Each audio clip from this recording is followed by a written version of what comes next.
그 항구가 겨울을 지내기에 불편하므로 거기서 떠나 아무쪼록 베닉스에 가서 겨울을 지내자 하는 자가 더 많으니 베닉스는 그레데 항구라 한쪽은 서남을 한쪽은 서북을 향하였더라.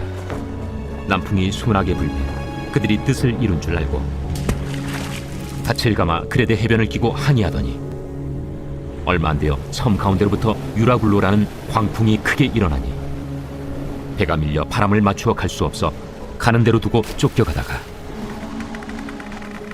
가우다라는 작은 섬 아래로 지나 간신히 거루를 잡아 끌어올리고 줄을 가지고 선체를 둘러감고 수르디스에 걸릴까 두려워하여 연장을 내리고 그냥 쫓겨가더니 우리가 풍랑으로 심히 애쓰다 이튿날 사공들이 짐을 바다에 풀어버리고 사흘째 되는 날에 배의 기구를 그들의 손으로 내버리니라. 여러 날 동안 해도 별도 보이지 아니하고 큰 풍랑이 그대로 있음에 구원의 여망마저 없어졌더라. 여러 사람이 오래 먹지 못하였음에 바울이 가운데 서서 말하되 여러분이여, 내 말을 듣고 그레데에서 떠나지 아니하여 이 타격과 손상을 면하였더라면 좋을 뻔하였느니라. 내가 너희를 구원하노니 이제는 안심하라. 너희 중 아무도 생명에는 아무런 손상이 없겠고 오직 배뿐이리라.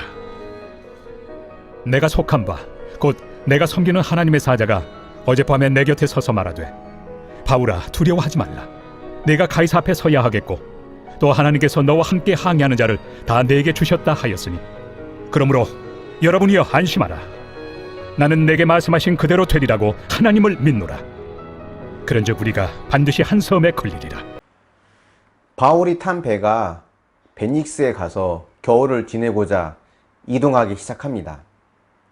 어제 본문의 구절을 보면 바울은 금식하는 절기가 이미 지났기 때문에 항해가 어려우니까 이동하지 말자고 제안을 하지만 선장과 선주는 항해를 강행합니다. 백부장도 선장과 선주의 말을 더 신뢰하는데요. 아마도 죄수인 바울이 조금이라도 로마에 늦게 도착해서 오래 살고 싶어하는 꼼수를 부린 것으로 판단을 한 것 같습니다. 바울이 말한 금식하는 절기는 약 9월경입니다. 이 9월부터 11월까지가 항해하기가 매우 위험한 시기거든요. 고대 항해 일지를 보면 이 시기에는 좀처럼 항해를 하지 않았다고 합니다.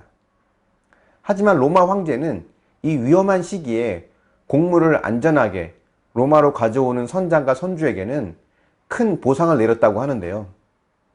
결국 선장과 선주가 항해를 강행한 가장 큰 이유는 돈이었던 것입니다.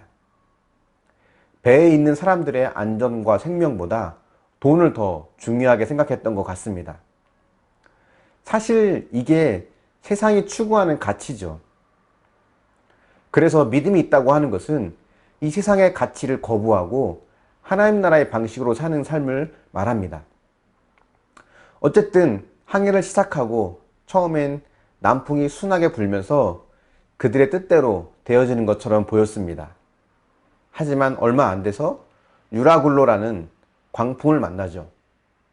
워낙 센 광풍이라 모두의 생명이 위험한 상황에 처하게 됩니다. 결국 고육지책으로 배의 모든 짐을 버리지만 여러 날 해도 별도 보이지 않고 큰 광풍은 그대로 있게 되면서 구원의 소망이 모두 사라지게 되죠. 이때 바울이 모두가 절망하고 있을 때 내가 믿는 하나님이 우리 모두를 지켜주실 것이라면서 구원의 기쁜 소식을 전해주며 그들을 위로해 줍니다. 지금 벌어지고 있는 이 상황을 가만히 묵상해 보면 오늘날 교회가 가져야 할 모습이 아닐까 하는 생각을 하게 됩니다.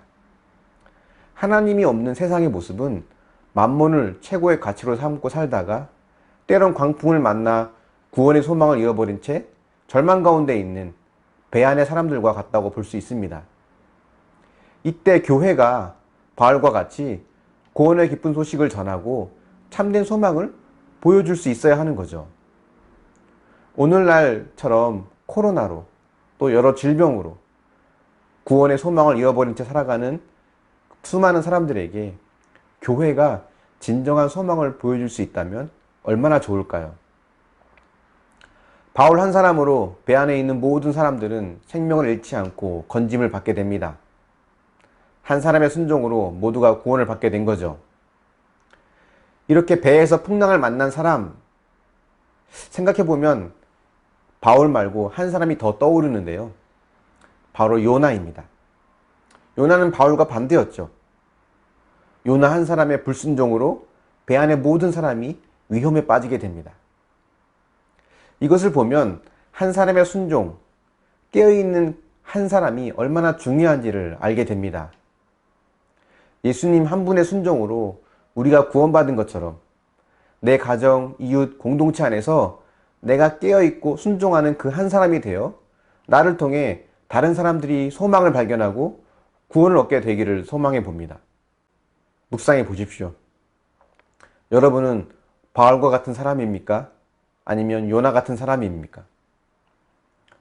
어떤 인생의 광풍을 통해 하나님의 위로와 소망을 발견했습니까? 기도하겠습니다.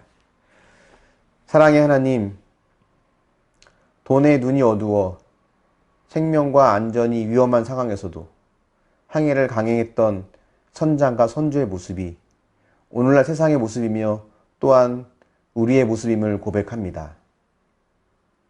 모두가 그렇게 살다가 구원의 소망을 잃어버린 채 절망 가운데 있는 것이 하나님이 없는 삶의 결론인데, 주님, 교회인 우리가 그런 소망 없는 세상 속에서 참된 소망과 위로와 구원을 전할 수 있도록 우리를 사용하여 주시길 원합니다. 바울 한 사람의 순종과 그 한 사람의 깨어 있음으로 인해서 결국 배에 있는 사람들이 구원을 약속받은 것처럼 주님, 우리를 통해서 나의 가정과 이웃과 공동체가 회복되고 또 구원의 기쁜 소식을 접할 수 있도록 도우시고 인도하여 주시옵소서. 예수님께서 순종하심으로 우리가 모두가 구원받은 것처럼 나 한 사람의 순종으로 또 다른 누군가가 구원에 이를 수 있는 구원의 통로로 삼아주시고 축복하여 주시옵소서. 감사드리며 예수님의 이름으로 기도합니다. 아멘.